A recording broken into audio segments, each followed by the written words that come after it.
In 2021, these NFTs started selling for millions of dollars, and I don't know about you, but that melted my brain. Why is this 500 pixel image worth $5 million? This guy's 3D glasses are worth more than my net worth. It's confusing, and I hate being confused. So over the last few months, I've spent hundreds of hours studying white papers, blog posts, videos, Twitter memes. I learned everything I could about crypto, and I think I get the big picture. I want to show you why prices got so high, and how people usually lose money in crypto. And most of all, I want to answer the question, is it all a scam? Suppose this is you, and you're investing money. You don't want stocks or bonds because that's for boomers. We live in the future, and you want magic internet money. So you find expert advice on YouTube. This guy in his bedroom is like, you need to buy Catcoin. It's the hottest new cryptocurrency. You gotta get in on this. You look at the price and the graph looks like this. Seems legit. So you buy some. 2 weeks later, you're broke and you're sad. With hindsight, you can see it was a wave, but why did that happen? Most crypto projects start small. The creator tries to make something with functionality, and people were buying it because it seemed useful. But when the price goes up noticeably, the coin gets cool. Your friends are talking about it, it's on Reddit, it's on the news, and as it gets popular, more people buy it. Suddenly they're in a positive feedback loop. Hype causes buying, causes price increases, which causes more hype. It shoots to the moon. Out of nowhere, everybody is talking about Batcoin. Most people don't even know why it exists. If you ask them, they'd say the functionality is to sell at a higher price. This might be happening with NFT art right now. But it can't go on forever. By the time your grandparents are telling you about it, everybody who might buy the coin already did. There's no new buyers even though people are still talking about it. That means the price stops increasing. And that's bad, because everybody only owns it to make money. Everybody thinks this is the top, abandoned ship. And suddenly there's an opposite feedback loop. Selling, price goes down, fear, more selling. The price and the hype both crash. I call this a hype wave, though you could call it a Ponzi scheme. Crypto veterans call it just another Tuesday. The clearest indicator is when people are buying only to make money. They don't care about the functionality, and because of that, hype waves can happen to anything that gets popular. It can happen to Dogecoin or Bitcoin. For months, the whole crypto market can be one big rat coin. You either make or lose money based on timing. Early buyers do well, late buyers don't. Usually the people buying near the top are new investors just learning about crypto. Trading is a game where the skilled and lucky players rob the unskilled and unlucky ones. When new investors lose money in this online casino, crypto people say that's fine because they should have known better. It's their fault. And the NFT art market doesn't make crypto look better. Many NFTs seem like they have no functionality. They're low effort art with a high price tag. It's like the whole point is to trick people into buying them. Then you read crypto history, it just gets worse. The first major coin exchange got robbed, the first use case for Bitcoin was drugs, and apparently Bitcoin is destroying the environment. Crypto is associated with greed and crime. When this is the story you know, crypto supporters look evil. The only reasonable conclusion is that all they care about is getting rich. But for many, that's not what crypto is about. If this is how you feel, you need to hear the other side of the story. In 2008, the economy was doomed. Banks gave out a bunch of risky mortgages, but they priced them like they weren't risky. It was going well until they all went bankrupt. Obama had two options. He could let the global economy fall apart or give banks $1 trillion.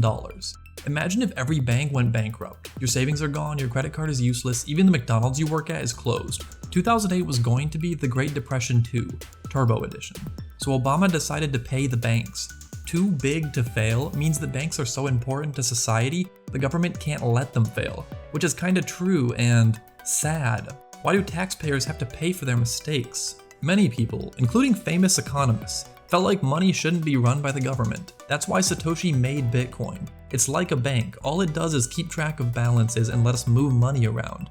The difference is that nobody owns Bitcoin. The network runs on computers from random people all over the world. If you wanted, you could join the network.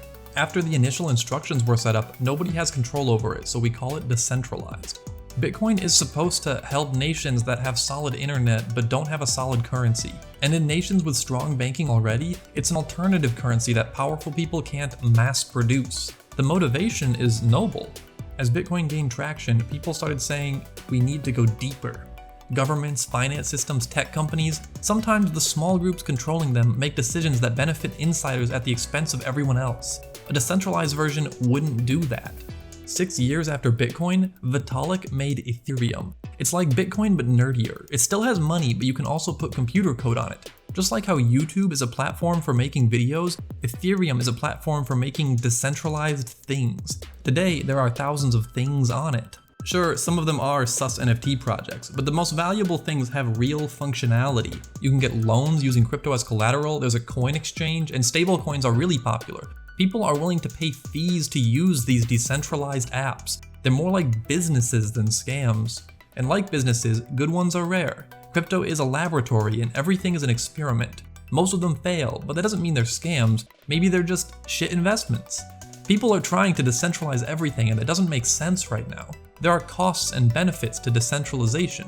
Over time, crypto developers have been finding ways to reduce the costs. Eventually, many of them will disappear. Based on the problems they're trying to solve, many crypto developers look like angels. Stable money for poor countries, protection against inflation, universal basic income. They tried to make a decentralized Uber where all the money goes to drivers. Even NFT art was originally meant to help starving artists be less malnourished.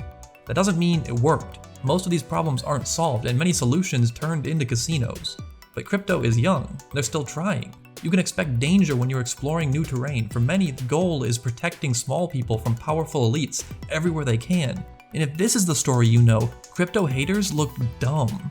When the people they're trying to protect accuse them of being greedy scammers, it feels comically wrong. The only reasonable conclusion is that they don't get it. They don't understand crypto. But they're not making this up. There's more scams than good projects. Is it really so stupid if you don't want everything on the internet to turn into a Ponzi scheme?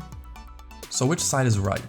You thought this video was about crypto, but secretly, it's actually about tribalism. With the recent hype wave around NFTs, crypto became more like politics, and politics are lame. Instead of calling each other cringe, try to understand each other. Making fun of the other side won't help you understand crypto, and it won't help you understand the world.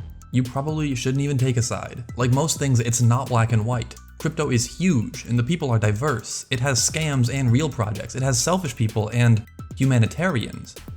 Claiming all of crypto is a scam is like claiming the internet is a scam. It's just a tool. It gives people the power to build decentralized things. How people use that power depends on the person.